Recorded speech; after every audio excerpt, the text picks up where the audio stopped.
Hello everyone, welcome to the jury Saarthi. आज के इस वीडियो में हम बात करने वाले हैं the Rajasthan public examination measures for prevention of unfair means.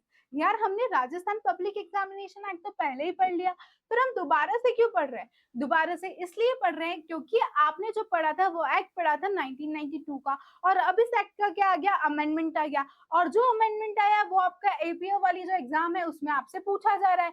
तो इसलिए हम क्या पढ़ रहे हैं? The Rajasthan public examination act के अमेंडमेंट को डील कर रहे हैं। मैंने आपको प्रीवियस वीडियो में बोला था कि मैं आपको अमेंडमेंट भी पढ़ाऊंगी जो कि आपके एग्जाम में आ रहा है। चलिए, ये जो है ना, ये आपके एक्ट का क्या है? Long title. ये आपके एक्ट का क्या है? Long title.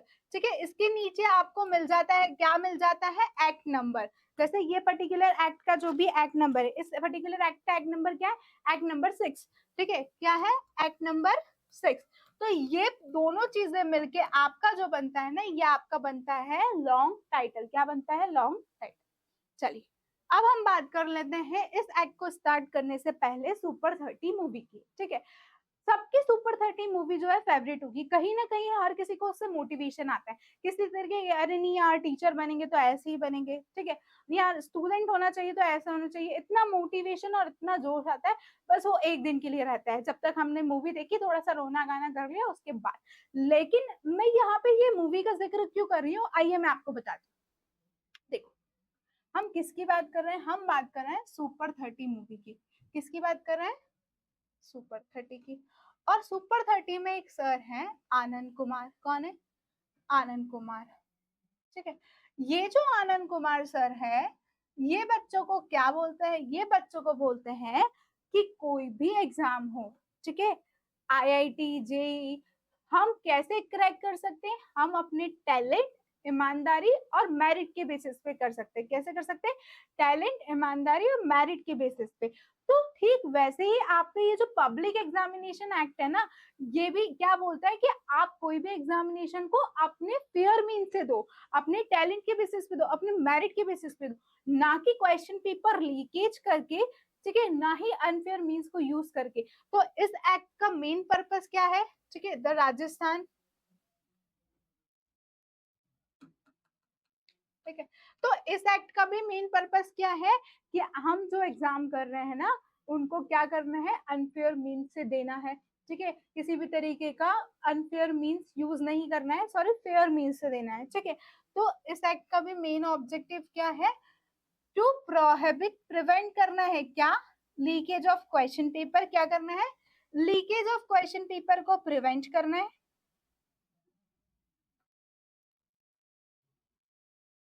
Question paper. और साथ में क्या करना है? एक और चीज करनी है, prohibit the use of unfair means. ठीक है भाई, एक सीन वो भी आया होगा इस मूवी में। ठीक है, कौन सा सीन आया होगा? देखो मैं आपको बताती हूँ। एक सीन वो भी आया होगा जब जो आनंद कुमार है, क्या करते हैं? अपने बच्चों को ईमानदारी का पाठ पढ़ाते हैं और बोलते हैं कि किसी भी तरीके की कोई भी चीटिंग नहीं करना है, कोई भी क्वेश्चन पेपर नहीं लेना है, कुछ भी नहीं करना है। ठीक है, किसी भी तरीके का गैर कानूनी चीजों को अपने हाथों में नहीं लेना है। ऐसा कौन बोलता है? आनंद कुमार। तो ये एक्ट भी तो यही बोलता है कि किसी भी तरीके का अनफेयर मीन्स आप यूज कर रहे हो तो वो प्रोहिबिटेड है। और ऐसा कहाँ लिखा है? ऐसा सेक्शन 3 बोलता है ना इस एक्ट का। इस एक्ट का सेक्शन 3 आपको यही बोलता है कि prohibit the use of unfair means. ठीक है, और prevent the leakage of question paper, ये लाइन आपको इस एक्ट के प्रियम्बल में मिल जाएगी। कहाँ मिल जाएगी? प्रियम्बल में। तो दो चीजें तो आपको क्लियर होगी। ठीक है, अब बात आती है क्या, आप एग्जाम देने कहाँ जा रहे हो? एग्जाम सेंटर पे। ठीक है, तो एग्जाम सेंटर पे दो जन जाते हैं। कौन दो जन जाते हैं? एग्जामिनी और जिसकी ड्यूटी लगी है वो। ठीक है, तो क्या आनंद कुमार एग्जाम सेंटर पे गए? नहीं गए। लेकिन इनसे जो दुश्मनी कर रहे थे वो कौन थे? Opposite party, opposite coaching institute.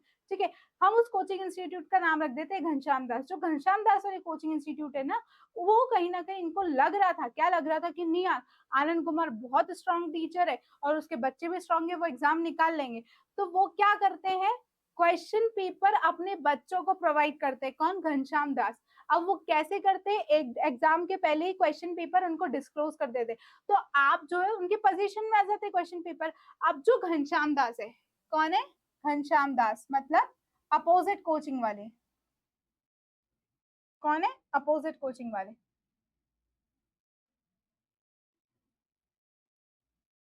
जो भी घनश्याम दास हैं, ठीक है, अपोजिट कोचिंग वाले, इनको लगता है आनंद कुमार से डर, हम यूं ही कह सकते हैं। तो ये क्या करते हैं, जितने भी इनके स्टूडेंट्स रहते हैं उनको क्या कर देते हैं, अपने पोजीशन में क्वेश्चन पेपर ले लेते हैं और इन स्टूडेंट्स को क्या दे देते हैं, क्वेश्चन पेपर डिस्क्लोज कर देते हैं ताकि इनसे ज्यादा नंबर ले आए, ठीक है। तो ये जो डिस्क्लोजर ऑफ क्वेश्चन पेपर कर रहे हैं ना, तो ये भी क्या है, ऑफेंस है। ये ऑफेंस कहाँ है, disclosure of question paper, section 4 बोलता है आपका position and disclosure of question paper, ठीक है। अब ठीक है, फिर भी इनको क्या लगता है, भाई ये घनश्याम दास जी इतने चतुर हैं कि इन्होंने अपने बच्चों को क्वेश्चन पेपर तो दे दिए, लेकिन फिर भी इनको लगता है कि अरे यार मेरे बच्चों का क्या होगा। तो ये क्या करते हैं, एमएलए भाई साहब को फोन लगवाते हैं, एमएलए भाई साहब को फोन लगवाते हैं और बोलते हैं मुझे है ना एग्जाम सेंटर के अंदर जाना है। अब बताओ, एग्जाम सेंटर में किसी को जाने की परमिट रहती है? नहीं। किसको जाने की परमिट रहती है? एग्जामिनी को, और जो अथोराइज पर्सन है उसको, और जिसकी ड्यूटी लगी है उसको, ठीक है। अब ये भाई साहब चले जाते हैं और एग्जाम सेंटर में घूमते हैं। तो भैया इस एक्ट का आपको अगर सेक्शन देखोगे ना 7, तो सेक्शन 7 क्या बोलता है कि भाई घनश्याम दास क्या बोलता है कि prohibition of entering into the examination centre. तो फिर आप कैसे घुस गए? Prohibition of entering into the exam centre.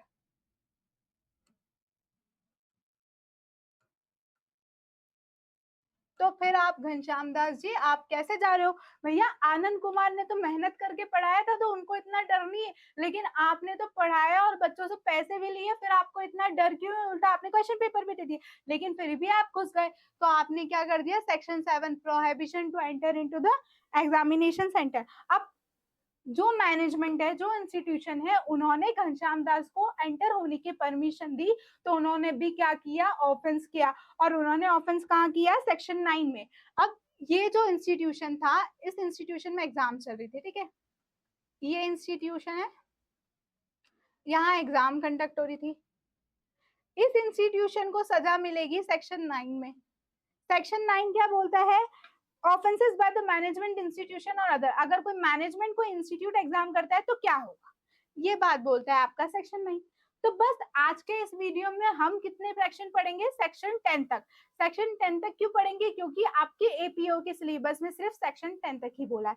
अब हम बात करेंगे इस अमेंडमेंट वाले एक्ट को लाने की जरूरत क्या थी, what is the reason behind this act. इस एक्ट को क्यों लाया गया, क्या जरूरत के 1992 का एक्ट इतना सफिशिएंट नहीं था? जी हाँ, भाई कुछ तो खामियां होगी उस एक्ट में, तभी तो ये अमेंडमेंट लेके आया गया। और ये अमेंडमेंट लेके आया तो पुराने वाले एक्ट में आपने एक चीज देखी होगी कि वहां पे पेनल्टी 10 करोड़ नहीं है, लेकिन अगर आप ये एक्ट देखो तो यहाँ पे कितनी पेनल्टी उन्होंने रखी, हाईएस्ट अमाउंट ऑफ पेनल्टी जो है वो 10 करोड़। चलिए let's deal with the act.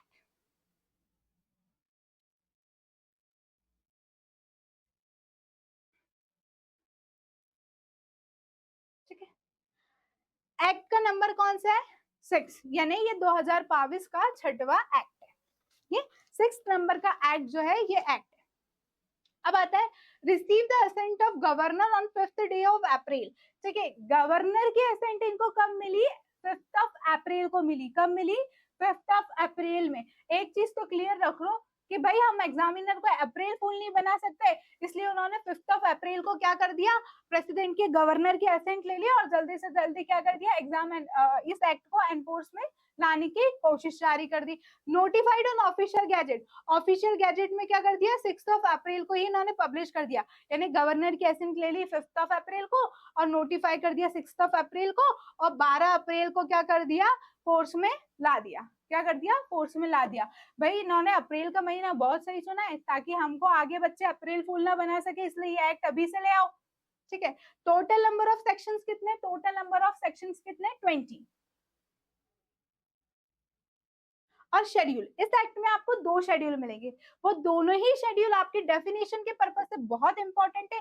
कैसे इंपॉर्टेंट है मैं आपको बता दूंगी। इस एक्ट में एक लास्ट अमेंडमेंट हुई है 2023 में, जहाँ पे इम्प्रिजमेंट की जो भी सेक्शन 10 में इम्प्रिजमेंट है उसको शायद कम या ज्यादा किया है, वो हम इसमें बाद में बात करेंगे। इसके अमेंडमेंट में जब हम लास्ट में जब सेक्शन 10 पढ़ेंगे तब हम बात करेंगे।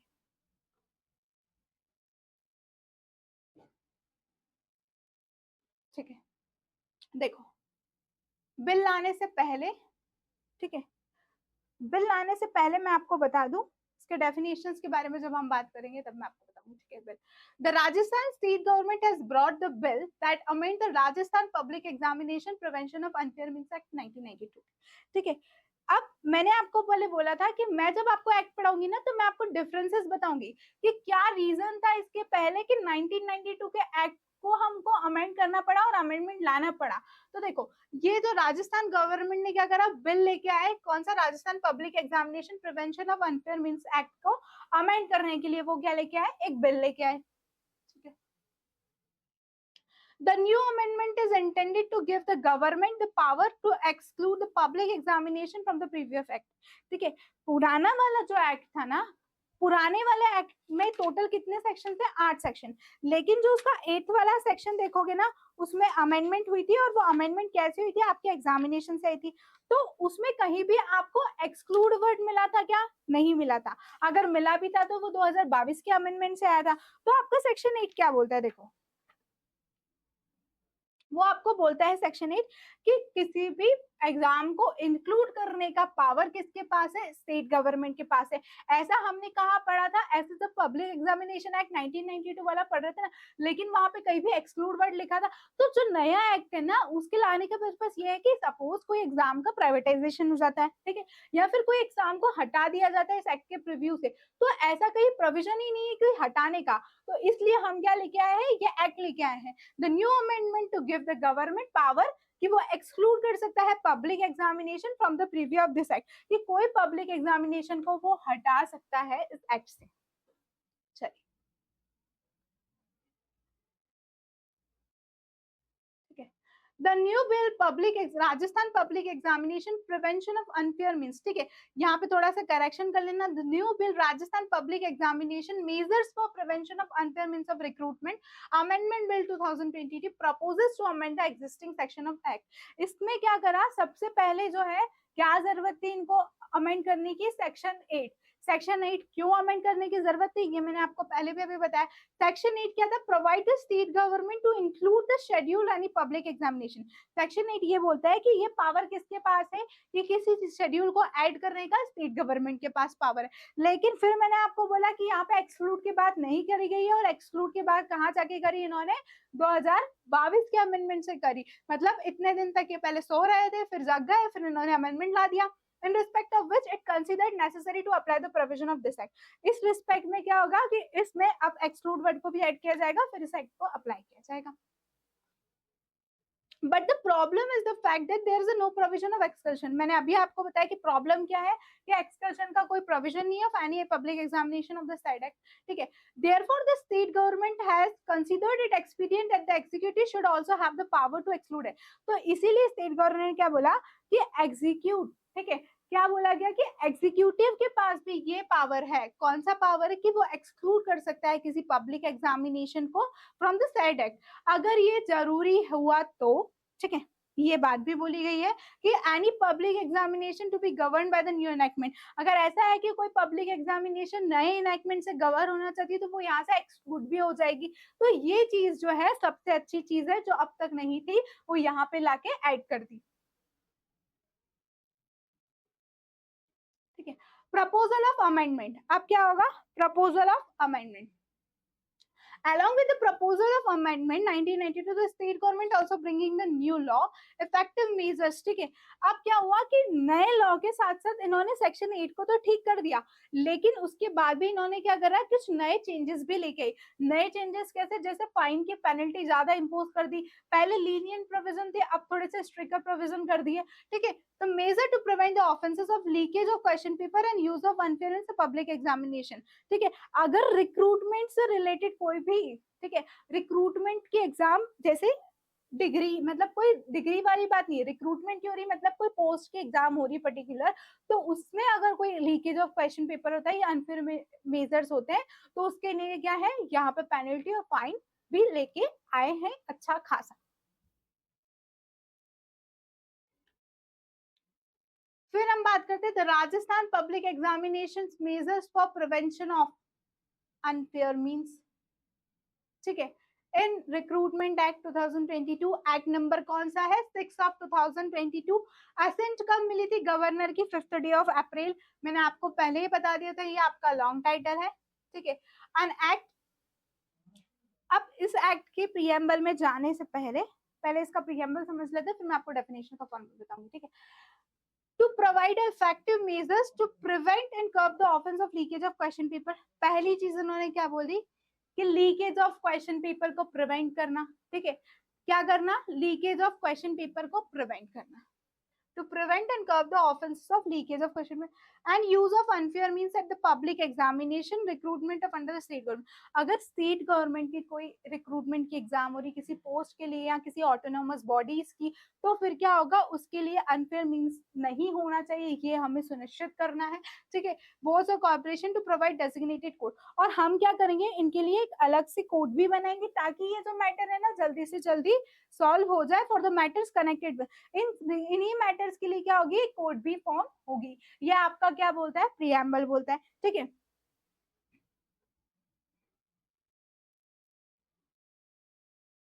B enacted in the Rajasthan state legislature in the 73rd year of, ठीक है।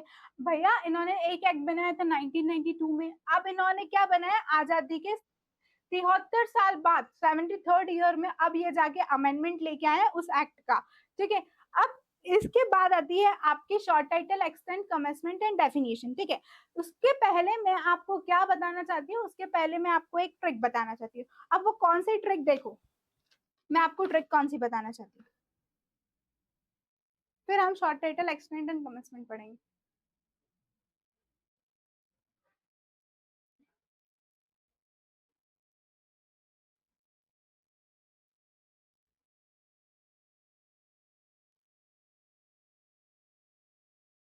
ठीक है, देखो क्या बताना चाहती हूँ मैं आपको। सीए एग्जाम सेंटर पर, सीए एग्जाम सेंटर पर, ठीक है, सीए एग्जाम सेंटर पर एग्जामिनी बन के गए, पर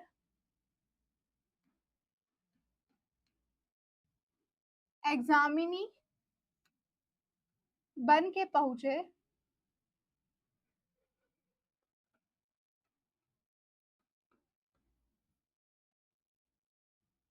अगर इस तरीके से आपने डेफिनेशन याद कर ली ना, आई एम श्योर आप डेफिनेशन भूलोगे ही नहीं, ठीक है। पहुंचे ताकि पब्लिक एग्जामिनेशन, ताकि पब्लिक एग्जामिनेशन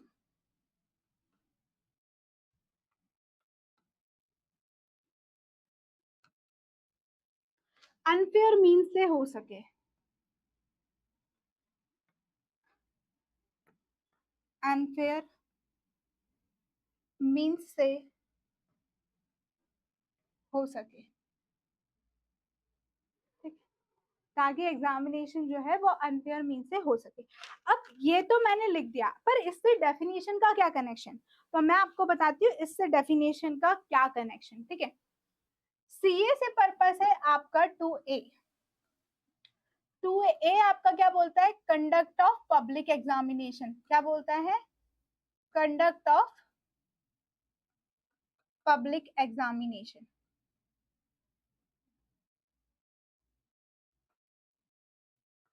2A से आपका क्या मतलब है? Conduct of public examination.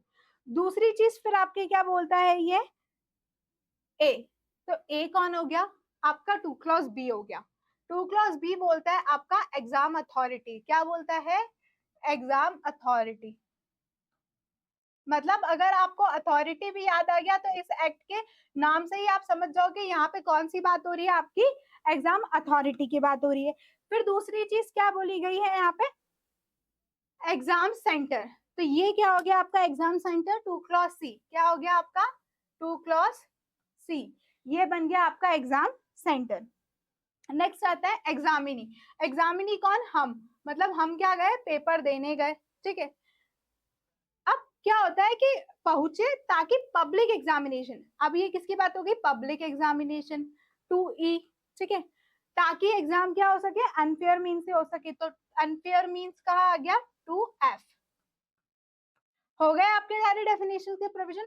इस तरीके से भी कर सकते हैं कि चीफ अथॉरिटी, हम ये भी बोल सकते हैं कि चीफ अथॉरिटी से कंडक्ट ऑफ पब्लिक एग्जामिनेशन, और एग्जाम अथॉरिटी सेंटर पर एग्जामिनी बन के पहुंचे, ताकि आपका जो पब्लिक एग्जामिनेशन जो है वो क्या हो सके, अनफेयर मीन से हो सके। कैसे हो सके, अनफेयर मीन से। तो आपकी सारी डेफिनेशन कवर हो गई।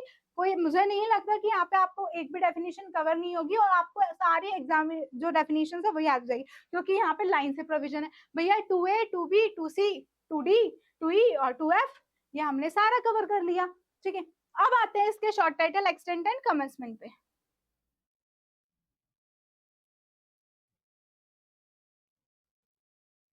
ठीक है,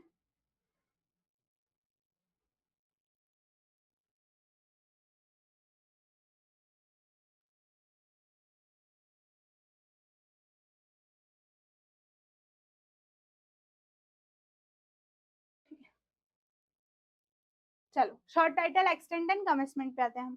ठीक है, अब क्या बोला है short title, extent and commencement में, द एक्ट में be called the Rajasthan public examination measures for prevention of act 2022, it shall extend to the whole of state of Rajasthan. कहाँ पे एक्सटेंड होगा, पूरे राजस्थान के स्टेट में। It shall come into the force on such state as the state government notify. ठीक है, कैसे force में आएगा, क्योंकि ये एक स्टेट एक्ट है, तो कौन इसको असेंट देगा, गवर्नर, और जब स्टेट गवर्नमेंट नोटिफाई करेगी तब ये फोर्स में आएगा। चलिए, अब हम बात करते हैं डेफिनेशंस की। किसकी बात करेंगे, in this contact unless the subject contact otherwise required. ठीक है, in this contact unless the subject otherwise required, मतलब इस पूरे एक्ट के पर्पस पे क्या ये डेफिनेशंस है। तो पहले मैंने आपको बता दी कि कंडक्ट ऑफ पब्लिक एग्जामिनेशन मतलब सी, और एग्जामिनेशन अथॉरिटी मतलब ए। ठीक है, तो कंडक्ट ऑफ पब्लिक एग्जामिनेशन क्या होगा, means and include preparation, printing, supervision, coding, processing, storing, transportation, distribution, collection of question paper, answer sheet, OMR sheet, result sheet, evaluation, declaration of result, etc. मतलब conduct of public examination में उन्होंने कितनी चीजें add करी है, देखो कितनी चीजें ऐड करी है कि मीन्स एंड इंक्लूड दोनों चीजें होती है। आप प्रिपरेशन कर रहे हो, उसको प्रिंट करा रहे हो, उसके कोडिंग कर रहे हो, आंसर शीट ला रहे हो, ओएमआर शीट ला रहे हो, उसका इवेल्युएशन कर रहे हो, उसका रिजल्ट डिक्लेयर कर रहे हो, तो भैया सारी चीजें तो क्या है, कंडक्ट ऑफ पब्लिक एग्जामिनेशन। आप कोई सी भी एग्जाम ले लो, आपका क्या होता है, क्वेश्चन पेपर प्रिंट होता है, ठीक है, फिर आपके पास जाता है, फिर उसकी ओएमआर शीट बनती है, तो वे सारी चीजें जो होती है,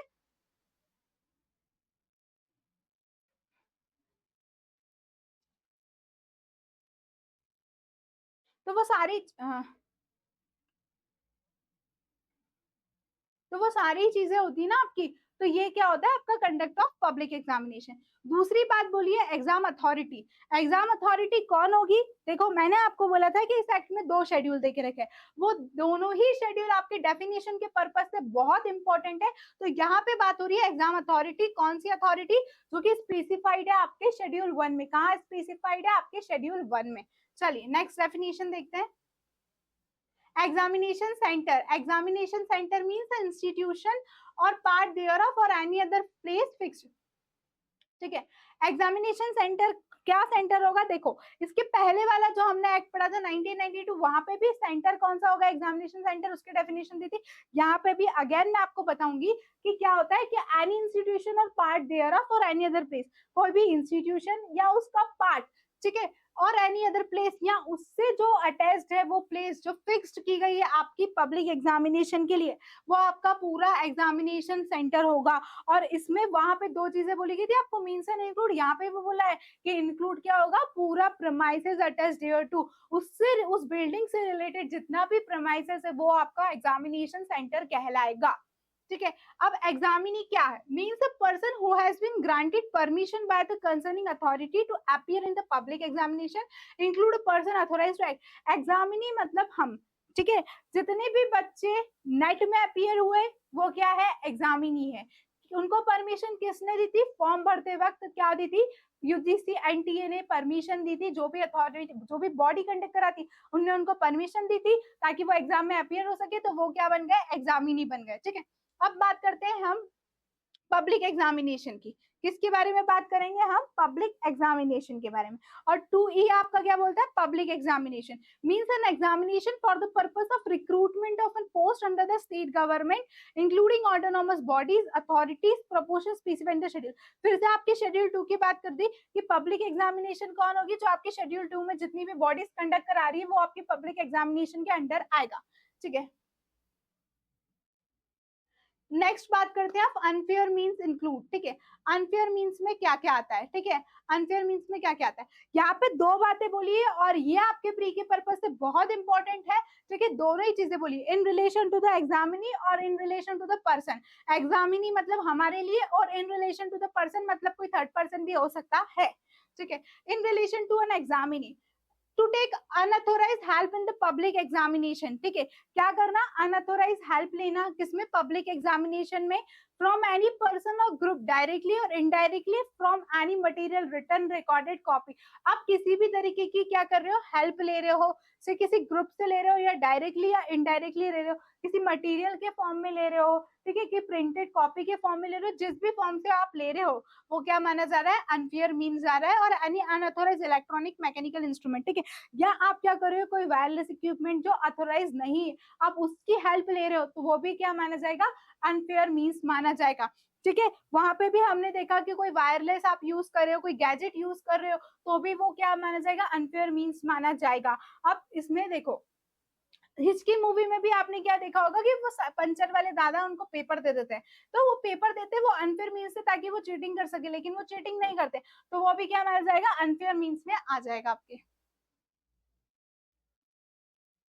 अब आती है in relation to any person. अगर कोई पर्सन से रिलेटेड बात है तो फिर कैसे?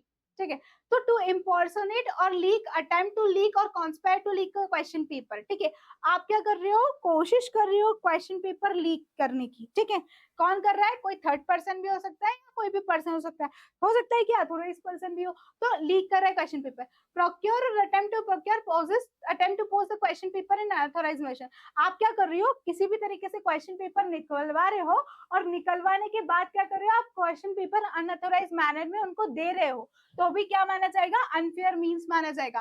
फिर क्या रहे? टू सॉल्व और attempt to solve the assistant to solve the question paper. आप क्या कर रहे हो? किसी भी तरीके का अटेम्प्ट कर रहे हो ताकि क्वेश्चन पेपर ये सॉल्व हो जाए, ये भी क्या कर रहा है? अनफेयर मीन्स में आएगा। डायरेक्टली और indirectly assist the examinee into the public examination unauthorise manner. ठीक है, आप क्या कर रहे हो? डायरेक्टली या इनडायरेक्टली किसी थर्ड पर्सन के थ्रू। हो सकता है कि आप पानी लेने वाले जो प्यून थे उनको पानी के थ्रू आपको चिट दे के जा रहे हो। ठीक है, तो ये क्या हो गया? अनफेयर मीन्स हो गया। तो ये अनफेयर मीन्स भी आपका क्या है? प्रोहिबिट किया है डायरेक्टली, ये क्या माना जाएगा? अनफेयर मीन्स माना जाएगा। डायरेक्टली और indirectly assist the examinee in public examination in unauthorise manner. तो ये थी आपकी क्या थी? अनफेयर मीन्स की डेफिनेशन थी, जो कि बहुत ही इंपॉर्टेंट है आपके एग्जाम के पर्पस के लिए। वहां पे आपसे डायरेक्टली दो लोगों की बात करी, एग्जामिनी की बात करिए और किसी अदर पर्सन के बारे में आपसे बात करें। Any person also includes an examinee and the words and expression here not. ठीक है, यहाँ पे इन्होंने एक और चीज बोल दी कि एनी पर्सन में हो सकता है कि एग्जामिनी भी हो सकता है कि पहले आया और बाद में हेल्प करा के गया हो। ठीक है, किसी भी तरीके की बातें हो गई है। ठीक है, अब any person include an examinee कैसे? इनडायरेक्टली उसने हेल्प ले ली हो, एक दिन पहले ही हेल्प ले ली हो और बाद में यहाँ या ऐसे ऐसे करना है, तो ये चीज उन्होंने एक्सप्लेनेशन में क्लियर कर दी। ठीक है, अब आता है the words and expression used are not defined but defined in the IPC shall have the same meaning assigned to them in that code. ठीक है, अगर कोई वर्ड्स एंड एक्सप्रेशन यहाँ नहीं दिया है तो हम कहाँ जाएंगे भैया? भारतीय दंड संहिता में जाएंगे। भारतीय न्याय संहिता तो अब आई है, लेकिन हम कहा जाएंगे? भारतीय दंड संहिता 1860 में जाएंगे और वहां से इसको लेंगे। थर्ड आता है prohibition of use of unfair means. Third क्या आता है? Prohibition, no person shall use unfair means in any public examination. आप किसी भी तरीके का क्या करोगे? कोई ऐसा मेजर यूज नहीं करोगे जो कि गलत है। किसी भी तरीके की कोई भी चीज ऐसे यूज नहीं करोगे जो अनफेयर है, जो फेयर डीलिंग नहीं करी, जो गलत है। ठीक है, हमको क्या करना है? किसी भी तरीके का ब्लैक मनी का यूज नहीं करना है, काला धन को सफेद नहीं करना है। चलो,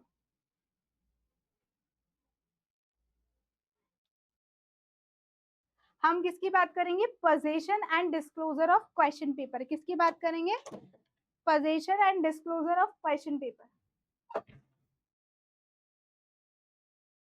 position and disclosure of question paper, ये हम बात कर रहे हैं सेक्शन 4 की। ठीक है, तो no person authorised by the virtue of duty in conduct of public examination shall before the time fix for opening distribution of question paper. यहाँ पे एक चीज इन्होंने क्लियर बोल दी कि कोई भी पर्सन जो अथोराइज है उसको छोड़ के, ठीक है, अगर आप देखोगे सेक्शन 4 तो क्या बोला कि कोई भी पर्सन जो अथोराइज है उसको छोड़ के आप क्या कर सकते हो? क्वेश्चन पेपर डिस्क्लोज नहीं करोगे बिफोर द एग्जाम। ठीक है, यही बात बोली, by the virtue no person authorise by the virtue of in conduct of public examination, मतलब जो पर्सन अथोराइज है उसको छोड़ के, और अगर कोई थर्ड पर्सन ऐसा करता है before the time fix for opening, मतलब जो टाइम दिया है, सपोज आपको टाइम दिया कि 12 बजे पेपर स्टार्ट होगा, तो आपको 12 के सिर्फ 2 मिनट पहले पेपर बांटना है, लेकिन अगर आपने उसके 5 मिनट पहले पेपर बांट दिया और आपको आशंका कि इसने कुछ ऐसा किया है, तो भी क्या माना जाएगा? एक ऑफेंस माना जाएगा। ठीक है, लेकिन यहाँ पे क्या बोला है कि जो पर्सन ऑथोराइज्ड है उसको छोड़ के, लेकिन अगर हो सकता है कि वो एक प्रोफेसर, नकली प्रोफेसर बन के ऐसा काम कर रहा हो, तो भी वो क्या होगा? पनिशेबल माना जाएगा। इसलिए यहाँ पे बोला है कि जो ड्यूटी पर्सन है, जो ड्यूटी अथोराइज पर्सन है, उसको छोड़ के जो पर्सन है उसकी बात हो रही है। हो सकता है कि कोई नकली प्रोफेसर भी बन जाए, ये बात बोली गई है यहाँ पे। Thus, open leak or procure or attempt to procure possess the question paper any portion copy thereof, ये हमने प्रीवियस एक्ट में भी पढ़ा था कि क्वेश्चन पेपर का कोई पार्ट, क्वेश्चन पेपर का कोई क्वेश्चन या अगर लीक हो रहा है, ठीक है, और poses to solve the question paper, या पहले से ही question paper solve and leak होने की बात हो गई है, तो भी क्या माना जाएगा? ये क्या माना जाएगा कि आपने डिस्क्लोज कर दिया क्वेश्चन पेपर। ठीक है, गिव एनी कॉन्फिडेंशियल इन्फॉर्मेशन और promise to give such confidential information to any person examinee where such confidential information is related reference to the. ठीक है, आप ऐसी कोई कॉन्फिडेंशियल इन्फॉर्मेशन जानते हो, ठीक है, और आपने ऐसी कॉन्फिडेंशियल इन्फॉर्मेशन जो है किसी पर्सन को दे दी या एग्जामिनी को दे दी, और आपको पता था कि ऐसी कॉन्फिडेंशियल इन्फॉर्मेशन आपके एग्जाम पेपर से रिलेटेड है और ये एग्जाम पेपर में आ भी जाएगा, या फिर आपने कोई सेटिंग करके रखी है। आप अक्सर यूज करते हो ना कि सेटिंग, अरे मैंने तो उससे सेटिंग कर ली, वो तो टिपा देगा, तो ये जो सेटिंग है ना, आप किसी भी तरीके की करते हो, तो ये क्या माना जाएगी? आपकी डिस्क्लोजर ऑफ क्वेश्चन पेपर से रिलेटेड मानी जाएगी, और ये एक ऑफेंस है। तीसरी बात क्या है? देखो,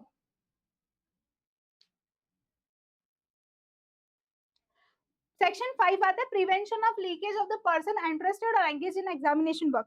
ठीक है, अगर हम public examination prevention of unfair means act 1992 देखें, उसका सेक्शन 5 देखें और इसका सेक्शन 5 देखें, तो as it is ditto copy है।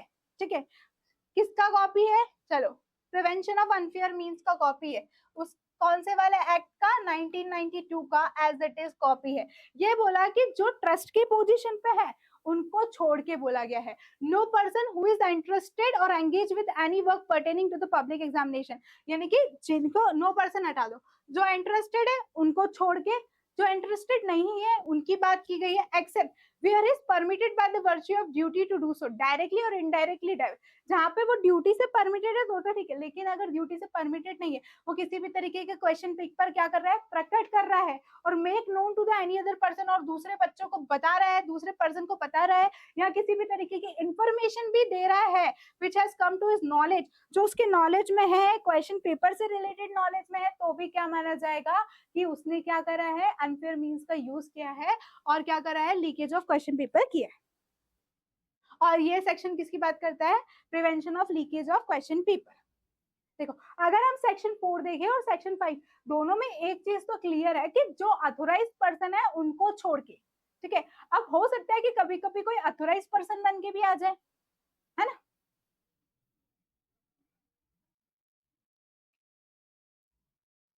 अब बात करते हैं हम सेक्शन 6 की। सेक्शन 6 क्या बोलता है आपका? सेक्शन 6 बोलता है अनऑथोराइज पोजीशन और disclosure of question paper, answer sheet, OMR sheet और एनी फॉर्म। ठीक है, ये अनऑथोराइज पोजीशन क्या मतलब? अनऑथोराइज पोजीशन को हम ऐसे डील कर सकते हैं, सपोज क्या होता है कि क्वेश्चन पेपर आपके 1 घंटे पहले आपके इंस्टीट्यूशन और सेंटर पे पहुंचेगी। ठीक है, जो भी आपका इंस्टीट्यूशन है, जो भी आपका सेंटर है, ठीक है, वहां पे पहुंचेगी। इन बिटवीन क्या होता है कि जो भी जिसको भी आपने देने के लिए बोला था, ठीक है, पोजीशन, उसके पास अथोराइज पोजीशन था, लेकिन क्या उसके साथ वाले के पास था? नहीं।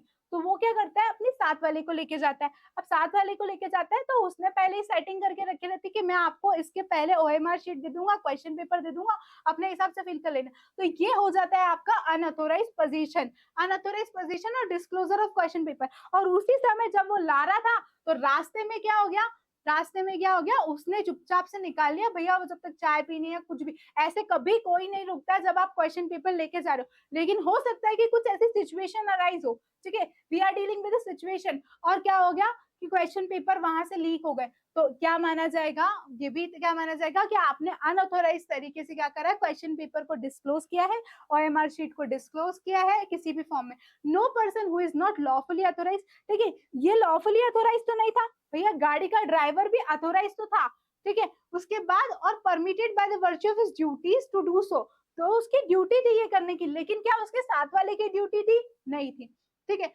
shall before the time fix for distribution of question paper, तो और टाइम फिक्स था क्वेश्चन पेपर का और उसके पहले ही भी ये सब काम हो गया, ठीक है। जैसे अभी एक रीसेंट अगर आप देखो, यूजीसी नेट का एग्जाम जो है वो कैंसिल कर दिया, लेकिन उनको ये बात पता कहाँ से चली, internal cyber security system parliament के, कि एग्जाम के पहले ही क्वेश्चन पेपर लीक हो गया।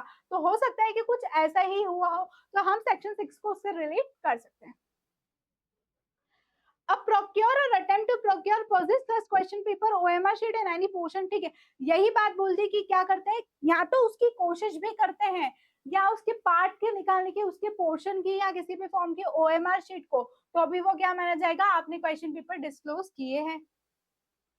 impart or offer to impart such information which he knows reason to believe related to her derived to have bearing such question paper, ठीक है, कोई ऐसी इंफॉर्मेशन जो वो जानता है या वो जानता है और उसके बाद उसको दे रहा है, तो भी क्या माना जाएगा, वो डिस्क्लोजर ऑफ क्वेश्चन पेपर एक ऑफेंस माना जाएगा। और derive from have bearing such question, या फिर किसी तरीके की सिचुएशन क्रिएट करता है कि मेरे पास क्वेश्चन पेपर है, तो भी वो क्या माना जाएगा, डिस्क्लोजर ऑफ क्वेश्चन पेपर माना जाएगा। Prohibition to enter into the examination centre, ठीक है, क्या बोला गया है, prohibition to enter into the examination centre, मैंने स्टार्टिंग में ही क्लियर कर दी थी ये बात, ठीक है, आप एग्जामिनेशन सेंटर में नहीं जा सकते। आपके में से बहुत सारे सेंटर्स जो है, ठीक है, आप इंदौर में रहते हैं, लेकिन हो सकता है कि आपका सेंटर भोपाल में आता है, तो आप अपने भाई बहन पेरेंट्स किसी के साथ तो जाते होंगे, तो क्या भाई बहन पेरेंट्स को भी एग्जाम सेंटर में आपके साथ बैठने की परमिशन देते हैं? नहीं देते ना, वो तो एग्जाम सेंटर के बाहर रहते हैं। तो यही बात तो आपका सेक्शन 7 बोलता है कि prohibition to enter into the examination center, no person who is not interested or engaged with the work pertaining to the public interest, मतलब जिसको ये काम नहीं दिया गया है, ठीक है, इस पब्लिक एग्जामिनेशन से रिलेटेड नहीं है, who is not an examinee, वो एग्जामिनी भी नहीं है, उसकी कोई ड्यूटी भी नहीं लगी है, तो वो एग्जाम सेंटर में नहीं जा सकता। इसीलिए क्या रहती है, हर एक एग्जाम सेंटर में अगर आप देखोगे तो आपको पुलिस मिलेगी। No place other than the examination centre will be used for public examination, भैया आपका अगर रूम नंबर 13 एग्जामिनेशन सेंटर है तो आप रूम नंबर 13 में ही एग्जाम दोगे, आपका particular Allen institute examination centre है तो आप एलन में ही जाके पेपर दोगे, उसके अलावा आप कोई भी प्लेस यूज नहीं कर सकते, ठीक है। No person who is interested or engage with the work pertaining to the examination shall use or cause to be use any place other than the examination, आप कौन सी प्लेस यूज करोगे, जो आपके एग्जामिनेशन सेंटर की है, उसके अलावा आप कोई सी भी यूज नहीं करोगे। फिर आता है सेक्शन 9। सेक्शन 9 आपका क्या बोलता है, सेक्शन 9 आपको बोलता है offences bye the management institution and other, ठीक है, अगर कोई मैनेजमेंट, कोई इंस्टीट्यूशन और कोई अदर जो है, जैसे लिमिटेड लाइबिलिटी पार्टनरशिप भी ऑफेंस क्रिएट करती है, तो क्या होगा, देखो, whenever any offense under this act has been committed by the, पहले तो आपको ये नाम याद रख लेने हैं क्योंकि आपका एमसीक्यू का क्वेश्चन इन नाम में से भी बन सकता है, ठीक है।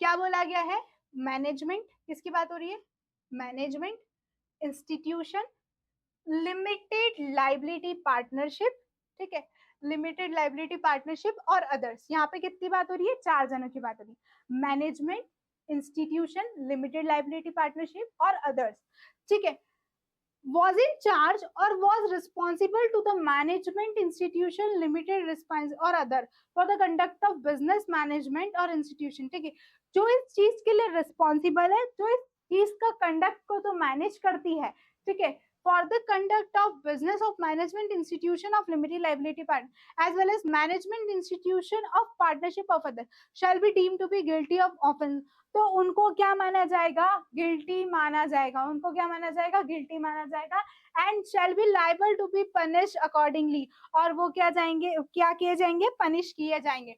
तो एक चीज तो क्लियर हो गई, यहाँ पे 4 लोगों की बात करी, और अगर every person who is that offence was committed was in charge of, ठीक है, जो इसके इंचार्ज हैं उन्होंने कोई ऑफेंस किया तो वो क्या माना जाएगा, गिल्टी माना जाएगा। यहाँ पे 2 लोगों की बात करी है, एक इंचार्ज की बात करी है और दूसरे वाले में डायरेक्टर की बात भी होगी, देखिए, ठीक है। इंस्टीट्यूशन लिमिटेड लाइबिलिटी पार्टनरशिप और others for conduct of the business of the management institution, जो पूरे मैनेजमेंट इंस्टीट्यूशन का बिजनेस को कंडक्ट करते हैं, ठीक है, वो इंचार्ज है उसके, फॉर द गिल्टी, तो क्या माना जाएगा, वो गिल्टी माना जाएगा उस ऑफेंस के लिए जो उसने किया होगा यहाँ पे, ठीक है। अब क्या बोलता है इसका clause 2, provided it nothing contained in this subsection shall render any person liable to any punishment under this act, ठीक है। ये बोला कि subsection shall render any person liable to the punishment for this act if he prove that offense was committed without his knowledge, ठीक है। ये बोला कि आपने क्या बोला प्रीवियस सेक्शन में कि इंचार्ज जो है, जो इस conduct of business management institution liability partnership इनको मैनेज कर रहा है, तो वो क्या माना जाएगा, गिल्टी माना जाएगा, वो रिस्पॉन्सिबल माना जाएगा। लेकिन इन्होंने सेकंड प्रोवाइजो में ये भी बात बोल दी कि इस चीज के लिए वो गिल्टी नहीं माना जाएगा, ठीक है, if he proves that the offence was committed without his knowledge, अगर वो प्रूफ कर देता है कि भैया ये चीजें जो है मेरे नॉलेज में नहीं थी और मेरे नॉलेज के बिना हुआ, अगर वो ऐसी चीज का एविडेंस लाता है तो वो पनिशेबल नहीं माना जाएगा, and that he exercise due diligence to prevent, और उसने पूरी कोशिश करी इसको प्रिवेंट करने की, कमीशन ऑफ सच ऑफेंस, तो क्या माना जाएगा, वो गिल्टी नहीं माना जाएगा। Now without standing anything contained in subsection, ठीक है। अब ये बोला कि जो भी सबसेक्शन में where offence under this act has been committed by the management institution limited liability partnership or other, it is proof that the offence has been committed with the consent or connivance or is attributable any neglect part of the director, ठीक है। ये चीज बोल दी कि अगर ये prove हो गया कि ये जो ऑफेंस किया गया था वो किसके कंसेंट से किया गया था, ठीक है, कन्वीनियंस से किया गया था, किसके, director, partner, manager, secretary. Again 4 चीजें बोली है, क्या 4 चीजें बोली गई है, डायरेक्टर, ठीक है, 4 चीजें क्या बोली गई है, डायरेक्टर, पार्टनर, मैनेजर, सेक्रेटरी और अदर ऑफिसर्स, ठीक है। अगर इनकी कंसेंट और कन्वीनियंस ही हुआ तो shall be deemed to be guilty of offences, तो क्या माना जाएगा, ये लोग गिल्टी माने जाएंगे और इन लोगों को पनिश किया जाएगा, ठीक है। अब पेनल्टीज क्या है, ठीक है, क्या बोला गया है, पेनल्टीज क्या है, देखो पेनल्टीज क्या है मैं आपको बता दूं। चलो सेक्शन 9 में मुझे नहीं लगता कि आपको कोई भी डाउट होगा, उन्होंने सीधी सी बात बोल दी, पहले जो इस पूरे कंडक्ट को देखता है इंचार्ज वो रिस्पॉन्सिबल माना जाएगा, लेकिन इंचार्ज भी रिस्पॉन्सिबल नहीं माना जाएगा अगर उसके पास नॉलेज है और उसने ड्यू डिलिजेंस यूज किया था तो। लेकिन फिर दूसरी बात किस पे आ गई, डायरेक्टर पे, डायरेक्टर और बहुत सारी 5 चीजें यूज करी गई थी, डायरेक्टर, मैनेजर, सेक्रेटरी, तो इन लोगों ने अगर कोई ऑफेंस किया गया तो वो गिल्टी माना जाएगा। लास्ट सेक्शन जो है ये पूरे बैरक का हम जो पढ़ रहे हैं, मतलब हमारे ईपीओ का लास्ट सेक्शन है, क्योंकि हमारे ईपीओ में टोटल सेक्शंस कितने पूछ रहे हैं, 10 सेक्शंस पूछ रहे हैं। अब पेनल्टीज की बात कर लें, if any examinee indulgence unfair means as defined under section 2F, ठीक है। अब एनी एग्जामिनी की बात अगर मैं करूं आपसे, तो घनश्याम दास के जितने बच्चे हैं उन्होंने क्या करा, पेपर से चीटिंग करी तो उन्होंने अनफेयर मींस का यूज करा, तो उनके लिए क्या पनिशमेंट है, shall be liable to the punish with imprisonment either description for a term which may extend to the 3 years, ठीक है। तो कितने साल तक के लिए, 3 साल तक के लिए वो सजा पा सकते हैं, साथ में फाइन। यहाँ पे याद रखना shall also be liable to fine बोला है, क्या बोला है, shall also be liable to fine which shall not be less than 1 lakh rupees, जो 1 लाख रुपए से कम नहीं होगा, and in case default of payment of fine such examinee shall be liable to the either description of 9, अगर आप fine नहीं पे कर रहे हो तो उसकी सजा कितनी है, 9 महीने, कितनी है, 9 महीने, ठीक है। अब आपका जो अमेंडमेंट हुआ है ना वो यहीं पे अमेंडमेंट हुआ है जो कि 2023 का अमेंडमेंट, पहले आप उसको देखना फिर मैं आपको कल उस अमेंडमेंट के बारे में बताऊंगी। which shall not be less than 1 lakh rupees and in case of default of payment of fine. ठीक है, क्या बोला है कि in case of default of payment of fine क्या होगा, 9 महीने की सजा दी जाएगी। कितनी सजा दी जाएगी, 9 महीने की। चलो, if any person including examinee, ठीक है, आप क्या बोला कि एनी पर्सन, कोई भी पर्सन एग्जामिनी को भी इंक्लूड करके, ठीक है, कोई थर्ड पर्सन की भी बात हो रही है including the examinee, whether interested or authorise with the conduct of public examination or not, ठीक है, चाहे वो अथोराइज था या अथोराइज नहीं था, ठीक है, इन कॉन्स्पिरेसी और अदरवाइज इंडल्ज इन अटेम्प्ट, वो कॉन्स्पिरेसी की पूरी एक कॉन्स्पिरेसी, पूरा एक षड्यंत्र रचा, ठीक है, और अटेम्प्ट टू इंडल्ज इन, और यहाँ कोशिश करी, अटेम्प्ट किया उस अनफेयर मीन्स में इंडल्ज होने के लिए, ठीक है, as defined in the section 2F के सब क्लॉज 2 में, ठीक है, be punish with imprisonment at the description for a term shall not be less than 5 years, तो उनकी सजा कितनी होगी, 5 साल से कम नहीं होगी। कितनी, 5 साल से कम नहीं होगी, but which may extend to the 10 years, और कहाँ तक एक्सटेंड हो सकती है, 10 साल तक एक्सटेंड हो सकती है, यानी कि मिनिमम सजा कितनी बोली है, 5 साल, मैक्सिमम कितनी बोली है, 10 साल, but which may extend to the 10 crore rupees. ये जो मैंने आपको बोला था ना अमेंडमेंट यही हुआ है, 10 साल वाले में ही अमेंडमेंट हुआ है 2023 में।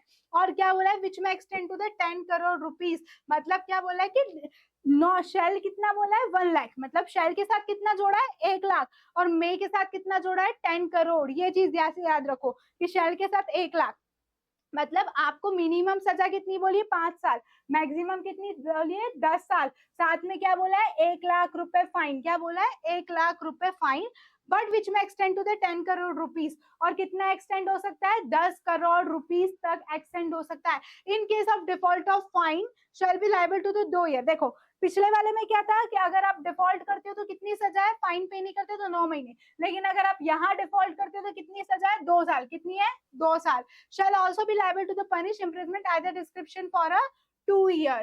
तो ये थे आपके पूरे एपीओ के 10 सेक्शन। मुझे नहीं लगता कि यहाँ तक किसी को भी कोई भी डाउट होगा, अगर कोई डाउट है तो पर्सनली मुझे बता दीजिएगा, we will solve the problem, ठीक है। चलो मैं आपको बता दूं कि we are launching the APO crash course, ठीक है, हमारे एपीओ क्रैश कोर्स की एक बैच जो है वो स्टार्ट हो चुकी है। अगेन किसी को ज्वाइन करना है तो हम एपीओ का क्रैश कोर्स फिर से लॉन्च कर रहे हैं, और किसी को भी अगर 15 जुलाई के पहले ज्वाइन करना है तो मैं आपको बता दूं कि we are availing 50% discount on our second batch, ठीक है। चलिए हरी अप, अगर आपको क्रैश कोर्स या किसी भी तरीके की कोई भी प्रॉब्लम है या नोट्स परचेस करने तो आप हमें जूरी सर पे कांटेक्ट कर सकते हैं।